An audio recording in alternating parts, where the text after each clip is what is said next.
জন্য মৃদম্ব সহকারী করিতেছেন নিত্য।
করুণা দেবী আজ আমার কৈলাসী করে মন পড়ই চঞ্চল, তাই তো দেবে মৃদম্ব সহকারী। কেন স্বামী, তাহলে বুঝি কৈলাস পর্বতে আজ কিছু অশুভ ইঙ্গিত দেখছো? না দেবী, তাও নয়। আজ মর্মধামী শ্রী নারায়ণ তার রাম অবতারে তার সহধর্মিনী লম্বী সর্বনে দেবী সীতাকে আজ ওকালি দিতে চলেছে বনবাসে। কি বলছে প্রভু? নারায়ণ তো রাক্ষস কুল বিনাশের জন্য রাম অবতারী মর্তলোকে গমন করেছে, তাছাড়া মর্তধামী লক্ষ্মী ছাড়া নারায়ণ কিভাবে থাকবে প্রভু? তাই তো দেবী, সেই রামায়ণের অপূর্ব লীলা চলো দেবী মোর সাথে মর্তধামী, আজ তুমি রণ ধরে করিবে দর্শন।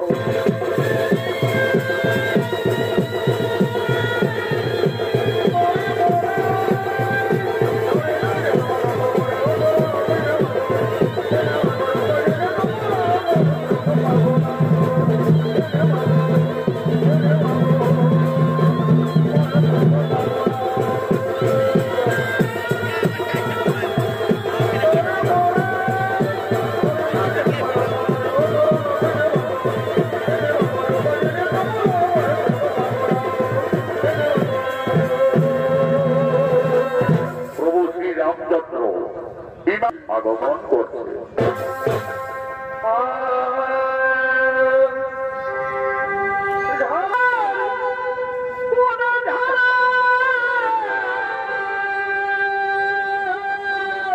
বড় ভাই ভালোবাসায় আছে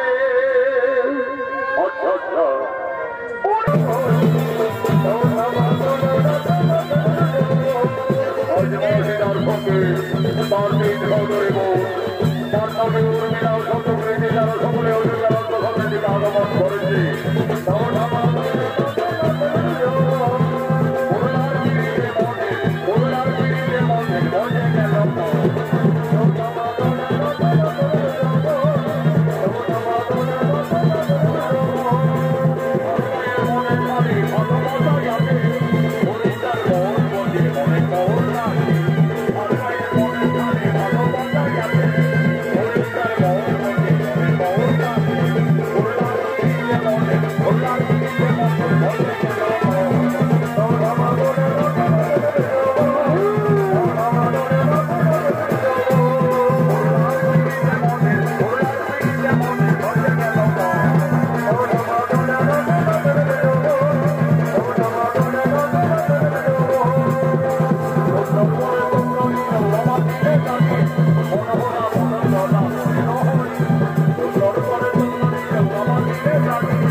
আদরের বোন বলছে, দিদি দিদি, তোমাকে না রাক্ষস রাজা রাবণ বনবাস থেকে হরণ করে লঙ্কায় নিয়ে গেছিলেন।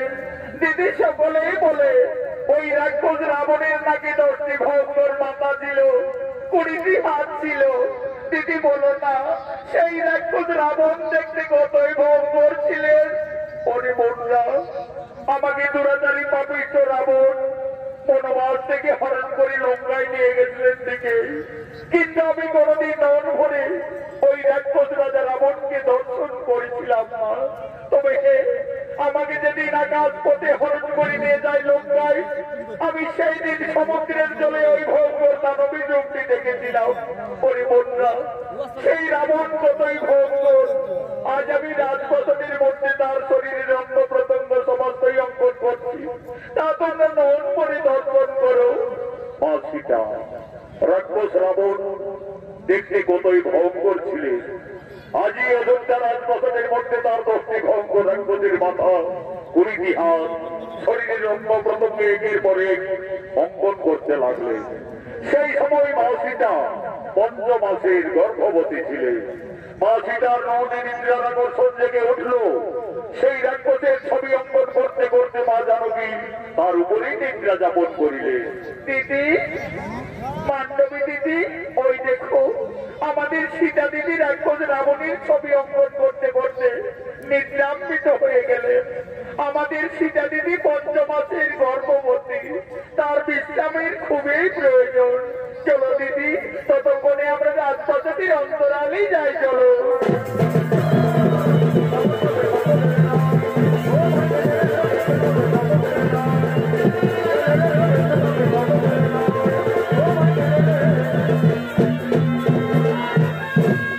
এমন সময় প্রভু শ্রী রামচন্দ্র এবং অনুজ লক্ষণ এই রাজপ্রাসাদের দিকে আগমন করছে। রাজার বেটা হয়ে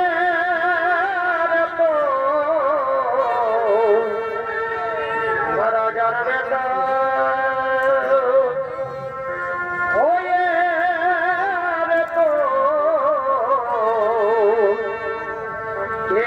ভরিত মনে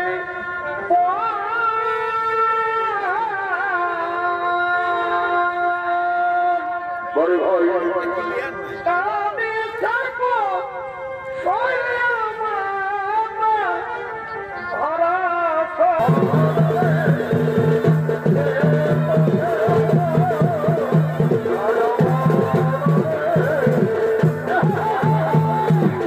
প্রভু শ্রী রামচন্দ্রের অভিনয় অঙ্গ নিয়েছেন স্বর্গীয় আদালত মাহাতর প্রধান শিষ্য ওস্তাদ যুধিষ্ঠির মাহাতো। লক্ষণের ভূমিকায় মানিক কৈবর্ত।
রাজপ্রাসাদের মধ্যে উদ্ভ্রান্ত অবস্থায় পড়ে আছে।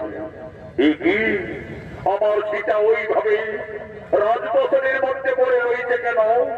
প্রভু শ্রী রামচন্দ্র এসে দেখলেন রাক্ষস রাজা রাবণের ছবি অঙ্কন করে তার উপরে তার স্ত্রী নিদ্রা যাপন করে রয়েছে। সীতা ওইভাবে লঙ্কেশ্বর রাবণের ছবি অঙ্কন করে রাজপ্রাসাদের মধ্যে অবগাহন করে রয়েছে কেন? না না না না না না না, তা হতে পারে না, তা হতে পারে না। সীতা কেন রাক্ষস রাবণের উপরে বিরাজমান? তাহলে কি আমার সীতা সত্যি এই লঙ্কায় গিয়ে রাক্ষস রাবণের প্রেমে পড়েছিল? হয়তো সীতা রাবণ রাজাকে এখনো ভুলতে পারেনি যে তার উপরে সীতা এখনো বিরাজমান। না না না না না না না, এই সীতা অসতী, আমার সীতা কলঙ্কিনী, যার জন্য আমরা দুই ভাই দিবারাত্রি বনে বনে কেঁদেছি, যার জন্য আমি ওপালে বলিরাজকে হত্যা করেছি, যার জন্য লক্ষ লক্ষ মানুষ সেনা সঙ্গে করে রাক্ষসকুল বিনাশ করে যে জানকীকে লঙ্কার থেকে মুক্তি করে অযোধ্যায় ফিরিয়ে এনেছি, আজ সেই সীতা রাবণের ছবি অঙ্কন করে রাজপ্রাসাদের মধ্যে নিদ্রা যাপন করছে। না না না না না না না, আমার সীতা কলঙ্কিনী, এই সীতা বিচারিণী। ও মায়ের বনের ভাই লক্ষ্মণ,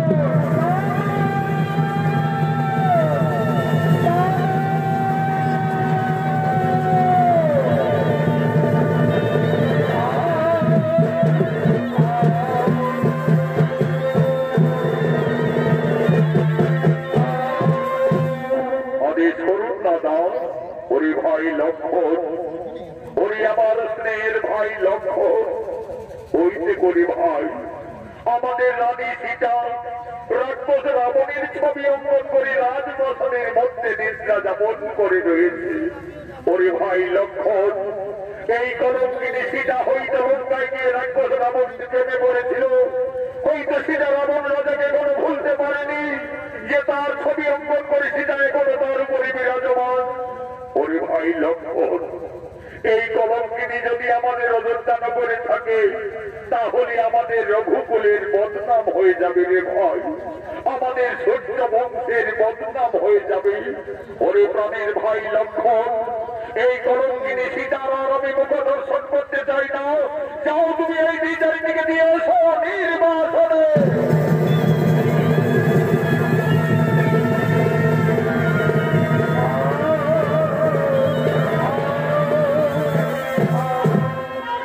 দেবী তুমি একই করতে দেবী, তুমি আজ আমাদের অযোধ্যার পবিত্র মাটিকে কলুষিত করে দিলে। ধীরে ধীরে মা সীতা নিদ্রার আকর্ষণ ভঙ্গ হলো। চোখ মেলে চাইতেই মা জানকী রাজপ্রাসাদের মধ্যে তার দেবর লক্ষ্মণকে দেখতে পেলে। লক্ষ্মণ, একই ভাই তুমি প্রাসাদে? দেবী তুমি একই করেছ দেবী? তুমি কেন রাক্ষস রাবণের ছবি অঙ্কন করলে আমাদের রাজপ্রাসাদের মধ্যে? তুমি তার উপরে সোন করে নিদ্রা যাপন করতেছিলে। তুমি কি সত্যি লঙ্কায় গিয়ে রাক্ষস রাবণকে ভালোবেসে দিলে? তুমি কি রাবণ রাজাকে কোনো ভুলতে পারোনি? না রে ভাই লক্ষ্মণ, আমি কিছু ভুল করিনি রে ভাই। আমি শুধু আমার ওই মান্ডবী উর্মিলা বন্ধের বোঝাবার জন্য এই রাক্ষসের ছবিটি আমি প্রাসাদের মধ্যে অঙ্কন করেছিলাম রে ভাই। তুমি জানো না দেবী, এই অপরাধে তুমি কলঙ্কিনী, এই অপরাধে তুমি বিচারিণী। যে রাক্ষস রাবণ তোমাকে বনবাস থেকে হরণ করে লঙ্কায় নিয়ে যায়, সেই রাবণের ছবি অঙ্কন করে তুমি ভুল করেছো, অপরাধ করেছো। প্রভু শ্রী রামচন্দ্র আর কোনদিন তোমার মুখ দর্শন করবে না। আমার আদেশ দিয়ে গেলে এই মুহূর্তেই তোমায় দিতে হবে নির্বাসনে।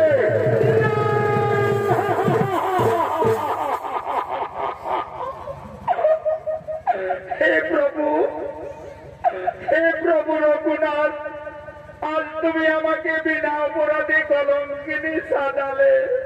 হে স্বামী, তুমি না আমাকে লঙ্কার থেকে ফিরে এনে আমাকে সকলের উপস্থিতিতে অগ্নি পরীক্ষা করিয়েছিলে প্রভু। সবকিছু জেনেও আজ আমি বিচারিনি। ওরে ভাই লক্ষ্মণ, তোমার দাদা যখন আর আমার মুখ দর্শন করবে না, তাহলে আমার এই অযোধ্যায় থাকার কোন প্রয়োজন হবে না রে ভাই। চলো ভাই, তুমি আমায় দিয়ে এসো নির্বাসনে। বিনা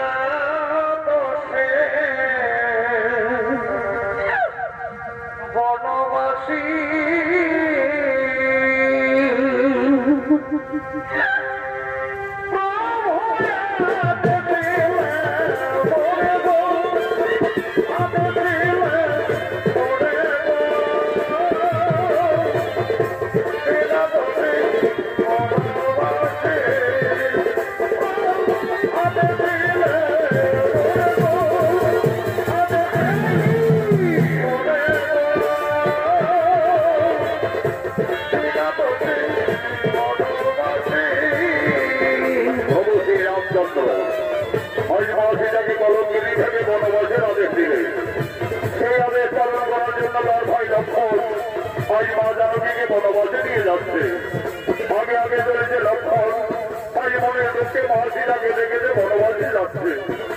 পবন বেরিয়ে ঘোর কারণে প্রবেশ করেছে লক্ষণ দেবী সীতাকে নিয়ে। আজ লক্ষণ বলছে, দেবী গো, দেখো দেবী, আমরা তো বনবাসের যথার্থ জায়গায় উপস্থিত হয়ে গেছি দেবী। তুমি তোমার বনবাস জীবনেই কাননে কানাবে দেবী। তুমি আমাকে অযোধ্যায় ফিরে যাওয়ার অনুমতি দাও দেবী। আমাকে অযোধ্যায় ফিরে যেতে হবে, কিন্তু আমি কিভাবে একটি পঞ্চমাসের গর্ভবতী নারীকে মনের মধ্যে দিয়ে যাব? তুমি আমায় ক্ষমা করে দাও দেবী, আমায় তুমি ক্ষমা করে দাও।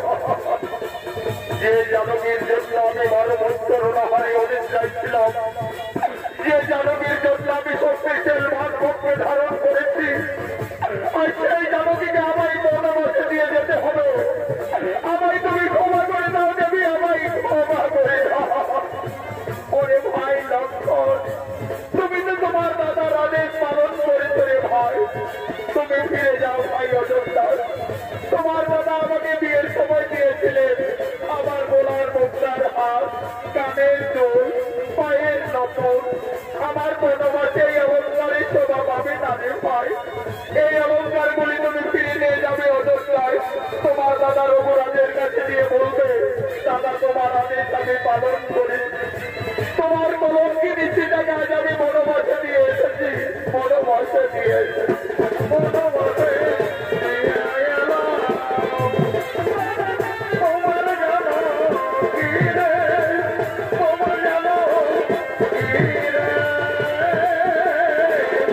বনবাসে দিয়ে এলাম। প্রভু শ্রী রামচন্দ্র মা সীতাকে বিয়ের সময় যে অলঙ্কার দিয়েছিলেন, আজ মনের দুঃখে মা জানকী বনবাসে কেটে কেটে গোলার মুক্তার হাত, কানের দুল, পায়ের নকল সমস্ত অলঙ্কার লক্ষণের হাতে তুলে দিলে। আজ মা সীতা কাঁদছে, তার নয়নের ধারা অবিরত বইছে। আজ মা সীতা বলছেন, ওরে ভাই লক্ষণ, এই সমস্ত অলঙ্কার নিয়ে তুমি ফিরে যাবে অযোধ্যায়। তোমার দাদা রঘুরাজের কাছে দিয়ে বলবে,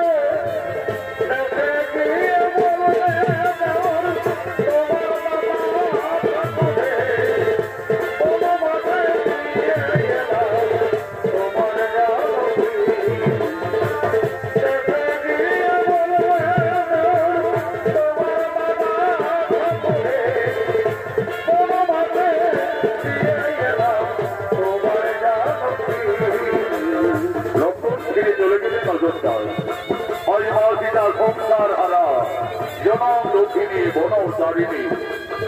আজ মা জানকী মনে মনে কাঁদছে, তার নয়নের ধারা অবিরত বইছে। আজ মা সীতা কাঁদছে, আর মনের দুঃখে কেঁদে কেঁদে বলছে, হে বিধাতা, হে বিধাতা, এখন আমি কোথায় যাব? এই বনবাসে আমি কি খাবো? আমি কিভাবে আমার এই গর্ভের সন্তানে বাঁচাবো? না না না না না, আমি আর কোথাও যাব না। আমার বেঁচে থাকার চেয়ে আমার মরে যাওয়াই ভালো হবে, আমার মরে যাওয়াই ভালো হবে। হে প্রভু রঘুনাথ, তুমি শুধু যুগে যুগে আমাকে কাঁদিয়েই চলেছ প্রভু। আমার এই নারী জনক দুঃখের জীবন যুগে যুগে আমায় কেঁদেই যেতে হলো প্রভু, শুধু কেঁদেই যেতে হলো। চারি যুগে আমি বড় মন্দ ভাগিনী, চারি যুগে আমি বড় মন্দ ভাগিনী।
কাঁদতে কাঁদতে মনের দুঃখে তুমি প্রাণ বিসর্জন দিতে যাচ্ছ, তুমি জানো না নারী, মানব জীবনী আত্মহত্যা মহাপাপ। বাবা, আমার বেঁচে থেকে কিছু লাভ হবে না যোগী বাবা। আমার স্বামী আমাকে বিনা অপরাধে কলঙ্কিনী ভেবে আমাকে বনবাসে পাঠিয়েছে বাবা। আমি সংসার হারা জনক নন্দিনী সীতা। মা সীতা, তুমি বনবাসে এসেছো মা? আমি যোগী বাল্মীকি, আমি জানতাম না জানো কি, একদিন না একদিন তোমাকে বনবাসে আসতেই হবে। মা সীতা, তুমি কেঁদো না মা, বিধির বিধান কেউ লঙ্ঘন করতে পারে না মা, বিধির বিধান কেউ লঙ্ঘন করতে পারে না। মা সীতা, তোমার বনবাস জীবন কাটাবার জন্য আমি এই তপবনে পূর্বে একটি সুন্দর পাতার কুটির নির্মাণ করে রেখেছি। চলো মা জানকী, তুমি না কেঁদে না ভেবে তোমার বনবাস জীবন ওই পাতার কুটিরেই কাটাবে। চলো।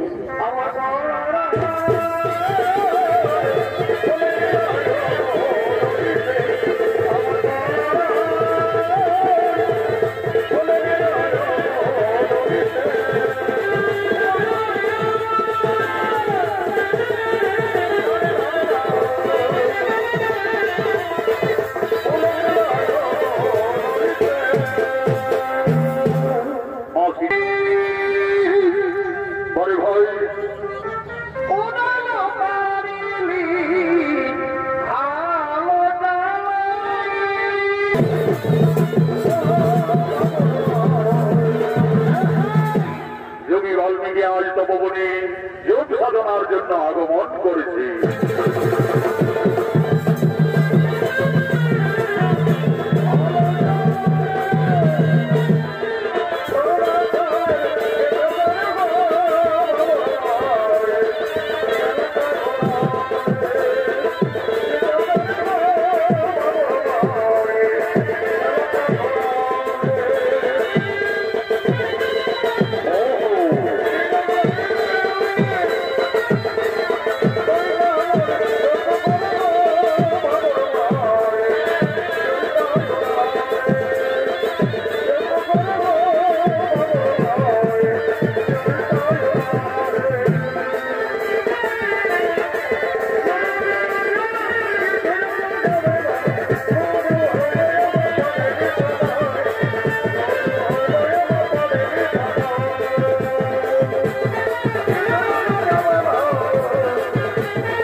আজ তপবনে যোগী যোগ সাধনায় রত হলে। ওম নমো শ্রী ব্রহ্মদেবায় নমো নমঃ। ওম নমো শ্রী ব্রহ্মদেবায় নমো নমঃ।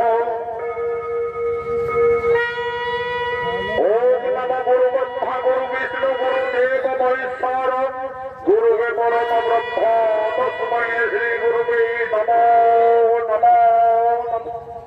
এমন সময় মাসিটা এসে বলছে, বাবা বাবা। কি মাসিটা বলো মা সীতা, তোমার কি হয়েছে মা? বাবা, আমার পুত্র লব ওই দিকে বাবা, সে কোন বৃক্ষতলে ঘুমিয়ে রয়েছে বাবা। আমি ততক্ষণে ওই সরোবর থেকে স্নান করে জল নিয়ে ফিরে আসছি বাবা। দেখো মা সীতা, তুমি স্নান করতে যাবে চলে যাও, কিন্তু দেরি করো না মা, কারণ তোমার পুত্র লোক ছোট্ট ভালো, সে খুবই উপদ্রব করি। যাও মা, তুমি আর বিলম্ব না করে তাড়াতাড়ি স্নান করে জল দিয়ে ফিরে আসবে। যাও। সেটা গেল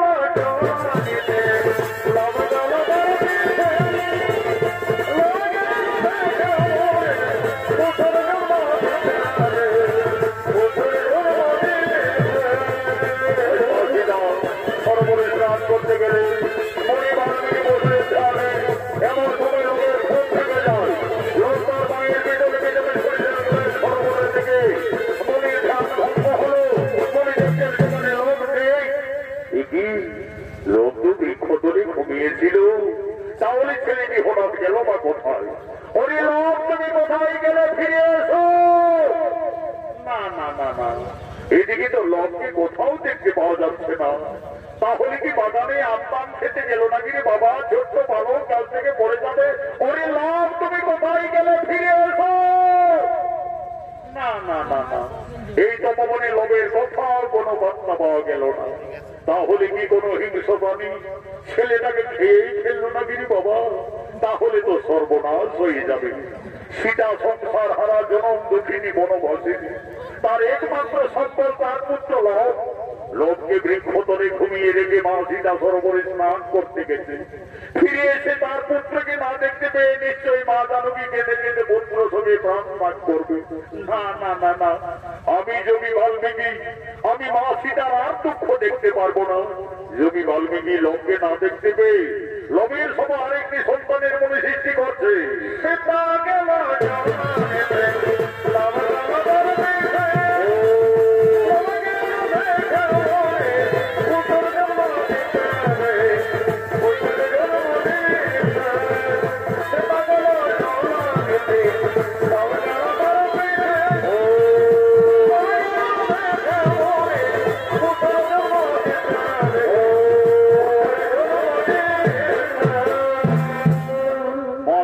সরোবর থেকে স্নান করে ফিরে এসে দেখছে লোভের মতো আরেকটি ছেলে সেই বৃক্ষ তলায় ঘুমিয়ে আছে। বাবা বাবা, ওই ছেলেটি আবার কোন ছেলে বাবা? কেন মা সীতা, তোমার পুত্র লোভ। তুমি এই তো বলে গেলে মা, বাবা আমার সন্তান ঘুমিয়ে আছে, তাকে তুমি দেখো। আমি তো দেখছি মা, তোমার পুত্র তো বৃক্ষ তলেই ঘুমিয়ে আছে। না বাবা, তোমার কথা ভুল হচ্ছে। এই দেখো বাবা, আমার ছেলে তো আমার পিছনে পিছনে সরোবরে ছুটে গেলে। মা সীতা, আমার ভুল হয়ে গেছে মা, আমি ভুল করে ফেলেছি মা। আমি ভেবেছিলাম লোককে তপবনে কোনো হিংস্র প্রাণী খেয়েই ফেলেছে। আমি তোমার দুঃখ না সইতে পেরে মা জানকী লোভের মতো আরেকটি আমি যে সন্তানের সৃষ্টি করেছি মা। লোভ যেমনি তোমার সন্তান আমি সৃষ্টি করেছি, তার নাম রেখেছি কোষ। কোষ হবে তোমার ঠিক তেমনি সন্তান। কোষ কোষ কোষ, তুমি উঠে এসো কোষ। ওই দেখো কোষ, তোমার মাথা দাঁড়িয়ে আছে। যাও কোষ, তুমি তোমার মায়ের কোলে চলে যাও। মা সীতার একটি সন্তান ছিল। যোগী বাল্মীকির আশীর্বাদে মা জানকীর তপবনে দুইটি পুত্র হলো। তার দুই সন্তানকে নিয়ে মা সীতা তার বনবাস জীবন আনন্দেই কাটাতে চলেছে।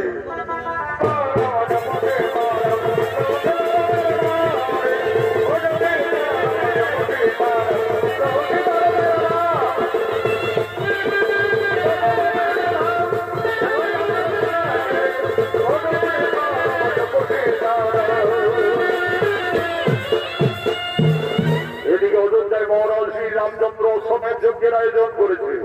যজ্ঞ সভায় কোনো কোনো বৈশিষ্ট্য রাজা রামচন্দ্র, ভরত, লক্ষ্মণ, শত্রুঘ্ন সকলেই আগমন করছে।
আমরা কুটিরে পালাতে যাবো কেন? আমাদের তো গুরুদেব যোগী বাল্মীকি অস্ত্র শিক্ষা শিখিয়েছে। চলো না দাদা, সেই অস্ত্র মানে আমরা দুই ভাইকে বিনাশ করে দেবো। তবে তাই চলো ভাই, তাই চলো। এই রাক্ষসী, এই তপবনে আর এক পায়ে গিয়ে এলে আজ তোকে আমরা সকলে বিনাশ করবো। কি এত সাহস তোদের অনেক বেশি ভালো? আজ আমি তোদের তপবনে কে খেলবো।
আমি তোমাদের দুই ভাইকে অস্ত্র শিক্ষা পরীক্ষার জন্য আমি এই মনে মনে ছলনা করে এই মহাবীর রাক্ষসী সৃষ্টি করে তোমাদের আক্রমণ করেছিলাম। আমার শিক্ষা অস্ত্র মানে তোমরা এই তরুণ বয়সে যথার্থ এই মহাবীর রাক্ষসীকে বিনাশ করেছে, কি তোমরা সংহার করিলে। হরিলম্বুর, তোমরা দুই ভাই রণশিক্ষায় উত্তীর্ণ হয়ে গেলে। তোমাদের আশ্রমে বিদ্যা শিক্ষা অস্ত্র শিক্ষা প্রায় সম্পন্ন। কালকে আমি তোমাদের তিথি যোগে দুই ভাইকে মূল মন্ত্র দান করব। কিন্তু দেখো লম্বুর, গুরু বাল্মীকি আশ্রমে শিক্ষার পরে যৎকিঞ্চিত গুরুদেবের চরণ তলে গুরু দক্ষিণা দিয়ে আশীর্বাদ দিয়ে দিতে হয়। মনে রাখবে, কালকে তোমাদের দুই ভাইয়ের গুরু দক্ষিণা আছে। তাই হবে গুরুবর, আমরা কালকে আশ্রমে আসার সঙ্গে সঙ্গে আমাদের মাতা জননীর কাছ থেকে আমরা যথার্থই আমাদের গুরু দক্ষিণা নিয়ে আসবো। দেখো লম্বুর, মনে থাকে যেন কালকে তোমাদের দুই ভাইয়ের গুরু দক্ষিণা আছে।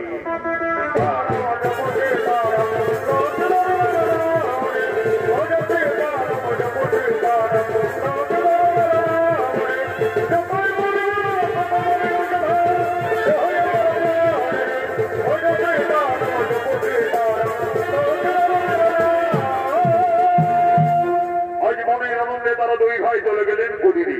কুটিরে গিয়ে তাদের মাতা সীতার কাছে তারা নিবেদন করছে, মাতা তুমি কোথায়? কি হয়েছিল অঙ্কুশ? ওইভাবে মা মা চিৎকার করতে করতে কুটিরে এলি, তপবনে কিছু বিপদ হয়েছিল নাকি বাবারা? না মাতা, আজ আমরা তপবনে একটি ভঙ্গ রাক্ষসীকে দুই ভাই বিনাশ করে দিয়েছি মা। আমাদের গুরুদেব বলেছেন আমরা অস্ত্র শিক্ষায় উত্তীর্ণ হয়ে গেছি মা। আমাদের আশ্রমে বিদ্যা শিক্ষাও সম্পন্ন হয়ে গেছে। কালকে আমাদের গুরু দক্ষিণা দিতে হবে। দাও মা, আমাদের গুরু দক্ষিণা দাও। ওরে লঙ্কুশ, ওরে পুত্রগণ, তোমরা তো দুই ভাই বড় হয়েছ, তোমরা তো সকলেই বুঝতে পারছো আমরা যে বনবাসী বাবারা, আমাদের কুটিরে কিছু নেই লঙ্কুশ। আমি কি দিয়ে তোমাদের গুরু দক্ষিণার থেকে মুক্তি করব? মা তুমি কেঁদো না মা, তুমি কেঁদো না। তোমার দিবারাত্রি কান্না আমরা যে আর কিছুতেই সইতে পারি না। জানো মা, আমাদের গুরুদেব বলেন চুরি করা অপরাধ, কিন্তু চেনা অপরাধ নয়। ওই তো মা অদূরী নগর দেখা যাচ্ছে, চলো না মা, আমাদের গুরু দক্ষিণার জন্য সকলের কাছে কিছু কিছু সাহায্য চেয়ে নেবে।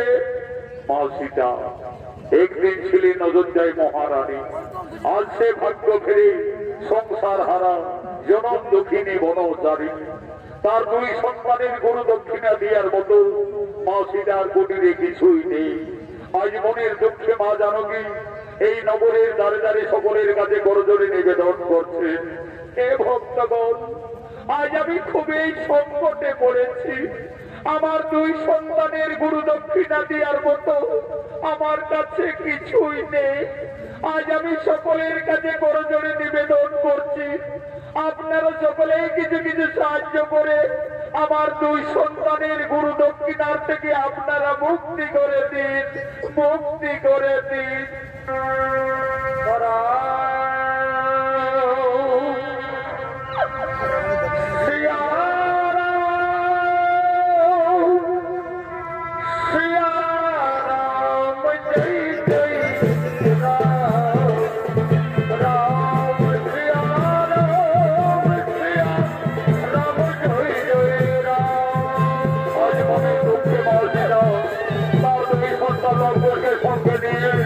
তাদের বড় দক্ষিণার জন্য নগরে নগরে দাঁড়ে দাঁড়ে মা জানকী ভিক্ষা করতে লাগলে, সকলের কাছে সাহায্য চাইতে লাগলে।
গুরু দক্ষিণার জন্য নগরে নগরে সকলের কাছে সাহায্য চাইলে, সকলের মনে দয়া হলো, সকলের মনে করুণা হলো।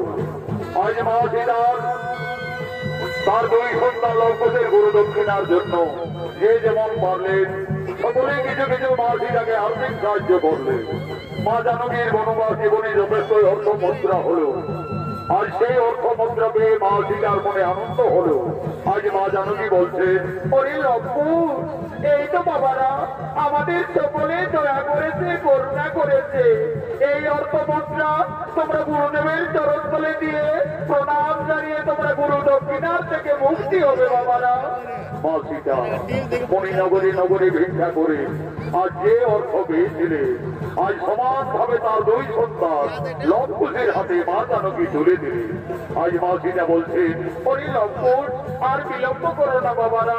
মা তুমি কেন না মা, তুমি কুটিরে যাও মা, আমরা গুরু দক্ষিণা দিয়ে অচিরেই ফিরে আসবো মা, অচিরেই ফিরে আসবো।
আজ করে যাবে দুই ভাই প্রণাম জানিয়ে বলছেন গুরুবোধ আমরা আমাদের গুরু দক্ষিণা নিয়ে এই সামান্য অর্থমুদ্র দিয়ে আমাদের গুরু দক্ষিণা থেকে মুক্তি করে দাও গুরুদেব।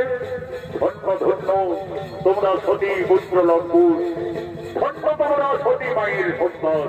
আজ আমি আনন্দিত, আমি গর্বিত, আমি তোমাদের পূর্ণ আশীর্বাদ করবো লঙ্কুশ, তোমরা আরো বড় মহান হও। এই নাম গুরুদেব, এই নাম আমাদের গুরু দক্ষিণা। হরি লঙ্কুশ, আমাকে যে বিশেষ কাজের জন্য এই তপবন ছেড়ে কয়েকদিনের মতো গঙ্গাসাগরে কপিল মুনির আশ্রমে যেতে হবে, আমি এই তপবনে ফিরে আসা না পর্যন্ত তোমাদের দুই ভাইয়ের হাতে এই তপবন রক্ষার দায়িত্বভার দিয়ে যাচ্ছি। আমার আদেশ তোমরা পালন করবে, যেন এই তপবনের কিছু ক্ষতি না হয়, তাই হবে গুরুদেব। আমরা দুই ভাই এই তপবনকে রক্ষা করে যাব, এই তপবনের আমরা কিচ্ছু ক্ষতি হতে দেব না। তাহলে লঙ্কুশ, আমি যাই কপিল মুনির আশ্রমে।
আর যদি কেউ বন্দি করে তাহলে রাজা শ্রী রামচন্দ্রের সঙ্গে যুদ্ধ করতে হবে।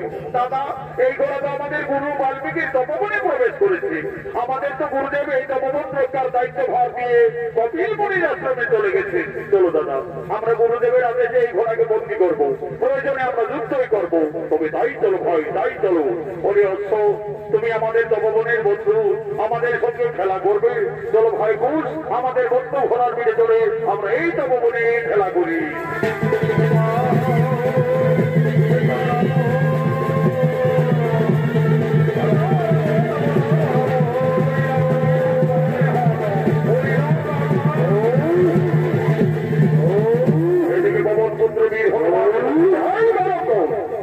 তোমাদের এত সহজ হলো কিভাবে? আমার প্রভু শ্রী রামচন্দ্রের রক্তকে এই তপবনে তোমরা বন্দী করলে তোমাদের আত্মপরিচয় কি? আমাদের পরিচয়, আমরা তো সতী মায়ের সন্তান, গুরু বাল্মীকি শিষ্য, দুই ভাই লঙ্কুশ। সতী মায়ের সন্তান অন্তর্যামী পবন পুত্র বীর হনুমান বুঝে গেলেন, এরাই হলো আমার মাতা সীতার সন্তান। আমি কিভাবে আমার প্রভুর সন্তানদের সঙ্গে যুদ্ধ করবো? না না না, তার কাছে যদি আমি পরাজয় স্বীকার করি তাহলে প্রভু শ্রী রামচন্দ্রের সঙ্গে মা জানকীর এই তপবনে অবশ্যই মিলন ঘটবে। বুদ্ধিমতী হনুমান ছলনা করলে এই বালক, এই ঘোড়াকে না ছাড়লে এই ঘোড়ার আগে তোমাদের শেষ করে দেবো। কি হনুমান, তুমি আমাদের ভয় দেখাবে? চলে এসো, দেখি কার মানবিকতা শক্তি আছে।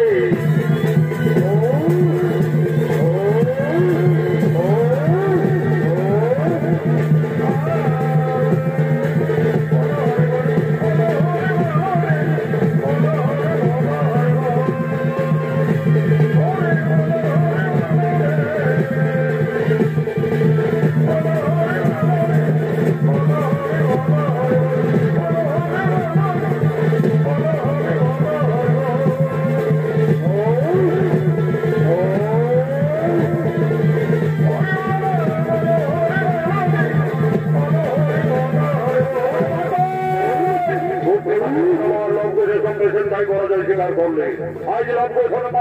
বন্দি করলেন এক তপবনের বৃক্ষডালে। এমন সময় উপস্থিত হয়ে যায় ভরত চন্দ্রগ্ন। এই বালক আমাদের অক্ষকে তোমরা এই তপবনে বন্দি রেখেছো কেন? মুক্তি করে দাও, না হলে রুমের জন্য প্রস্তুত হয়ে যাও। হ্যাঁ, আমরা প্রস্তুত আছি, চলে এসো। দেখি কে হারে আর কে জিতে।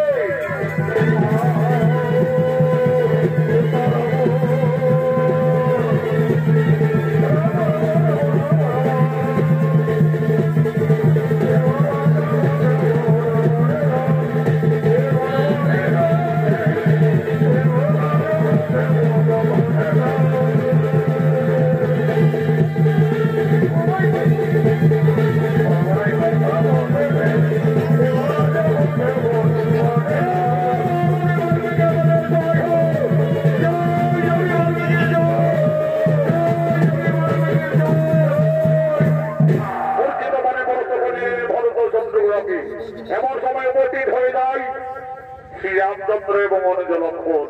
ওই ভাই লক্ষণ, ওই দেখো ভাই, তপবনে পরাস্ত করেছে আমাদের সহদর খাতা ভরত শত্রুঘ্নকে পরাস্ত করেছে। পবন পুত্র বীর হনুমানকে বন্দি রেখেছে আমাদের অষ্টমের যজ্ঞের ঘোড়াকে। এমন শক্তিশালী দুই ঋষি বালক। এ বাবা তোমরা? আমরা সতী মায়ের সন্তান, গুরু বাল্মীকি শিষ্য, দুই ভাই লবকুশ। লবকুশ? দেখো লবকুশ, এই ঘোড়াকে তোমরা বন্দি করে ভুল করেছ। এই ঘোড়াকে তোমরা মুক্তি করে দাও বালক। তাহলে তুমি এই অযোধ্যার মহারাজ শ্রী রামচন্দ্র? হে বালক, তোমাদের অনুমান সত্য। আমি অযোধ্যাপতি ত্রিলোকজয়ী রাজা শ্রী রামচন্দ্র। রাজা, ওই ঘোড়ার কপালে লেখা আছে এই ঘোড়া যত দূর যাবে ততদূর অযোধ্যার সীমানা বলে পরিচিত হবে। হে বালক, তোমরা তো ঠিকই বলেছ। এই ঘোড়া আমার অশ্বমেধ যজ্ঞের ঘোড়া। এই ঘোড়া যত দূরেই যাক না কেন ততদূর আমাদের অযোধ্যার সীমানা বলেই পরিচিত থাকবে। রাজা, তাহলে তো বিনা যুদ্ধে এই তপবন থেকে আমরা ঘোড়াকে কিছুতেই ছাড়বো না। আমাদের গুরুদেব যোগী বাল্মীকি আমাদের তপবন রক্ষার দায়িত্ব ভার দিয়ে কপিল মুনির আশ্রমে করছেন। তাই তো গুরুদেবের আদেশে আমরা বন্দি রেখেছি।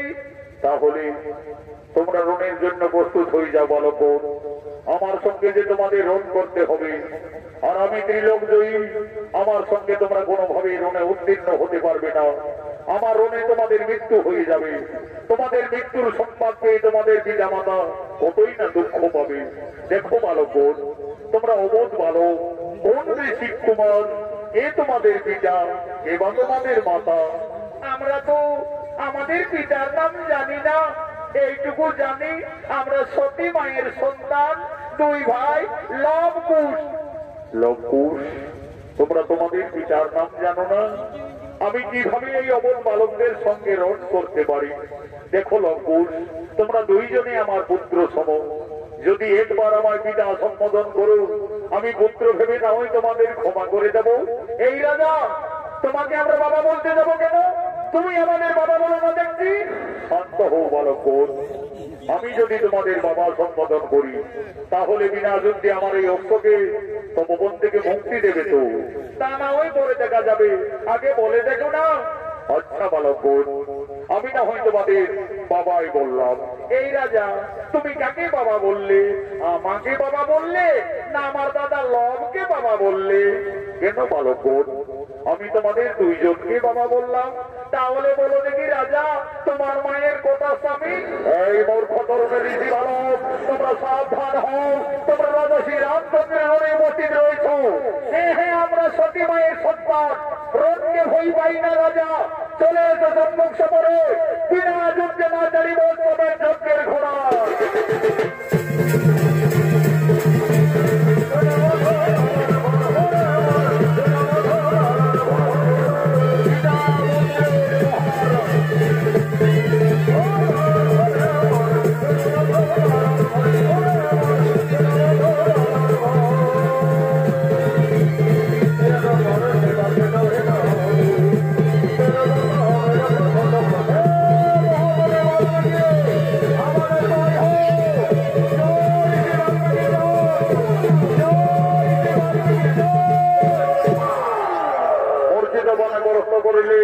রাজা রামচন্দ্র এবং অনুজ লক্ষণকে। এদিকে যোগী বাল্মীকি কপিল মুনির আশ্রম থেকে তপবনে ফিরে এসে দেখছে লবকুশ সর্বনাশ করে রেখেছে। ওরে শিষ্যগণ, ওরে লবকুশ কোথায়? আমার বর্তমানে এইভাবে গুরুদেব, আমরা তো তোমার আদেশ পালন করে চলেছি গুরুদেব। এই তপবন রক্ষা করতে গিয়ে আমরা সমস্ত যোদ্ধাদের রণে পরাস্ত করে রেখেছি। ঋষি দাদু, আমরা একটি জান্ত হনুমানকে পরাস্ত করে বন্দি করে রেখেছি। ওরা আবার হনুমান নাকি? কোথায় আবার হনুমান বন্দি রেখেছ? ওই যে ঋষি দাদু, ওই তপবনের বৃক্ষ ডালে।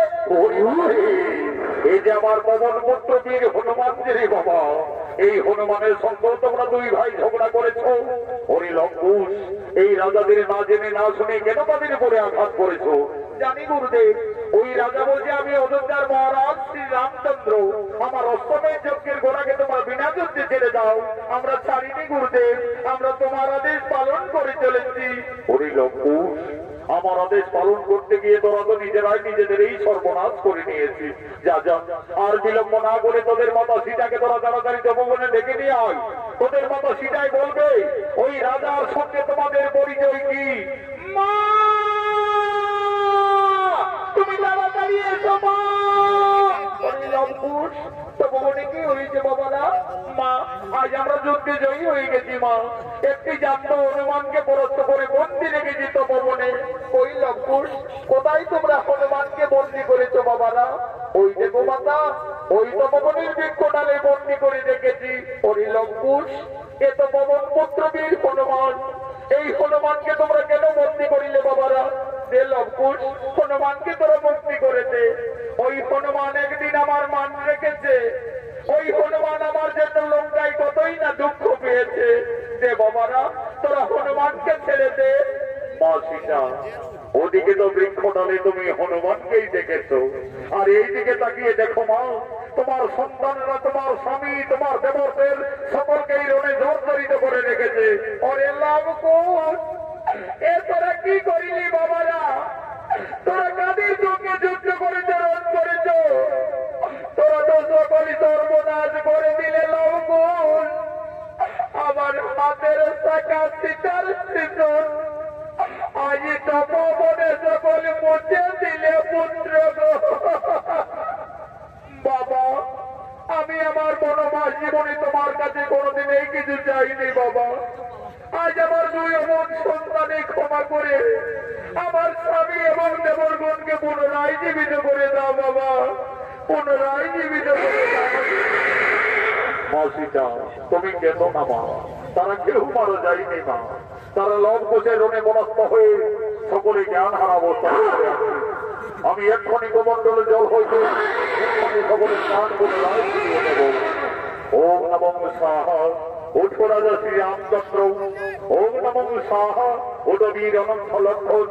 ওম নমঃ স্বাহা, ওঠো বীর ভরত কুমার। ওম নমঃ স্বাহা, ওঠো শত্রুঘ্ন। হে রাজা শ্রী রামচন্দ্র, তুমি আমার অবর্তমানে আমার এই তপবনে এসে আমার এই দুই তরুণ শিষ্যর সঙ্গে এইভাবে রোধ করতে পারো না, এইভাবে যুদ্ধ মানাই না। মনে করে রাজা, একদিন তুমি তোমার রানীকে কলঙ্কিনী ভেবে পঞ্চমাসের গর্ভবতী অবস্থায় ক্রোধবশত বনবাসে পাঠিয়ে দিয়েছিলে। তোমারই অরজাত সন্তান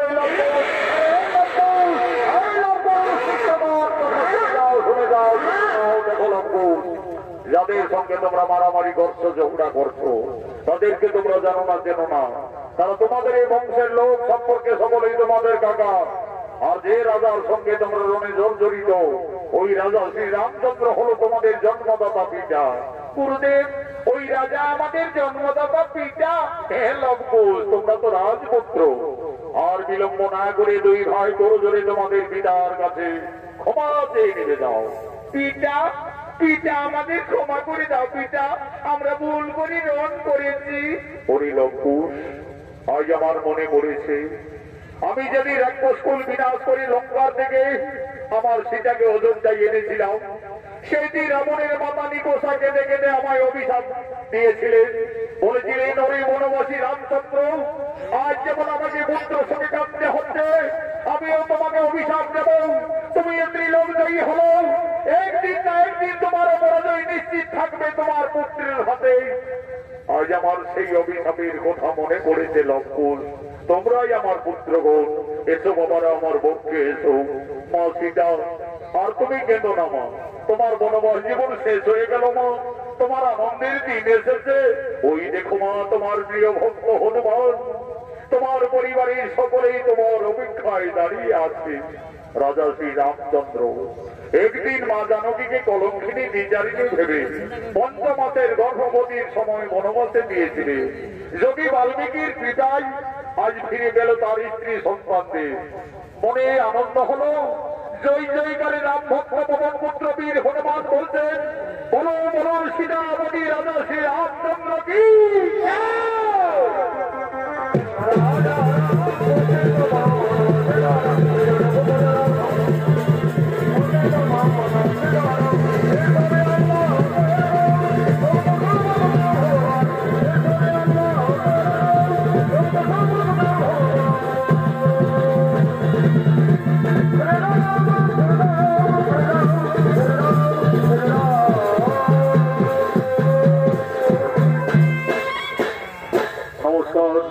নমস্কার মাননীয় দর্শক মন্ডলী।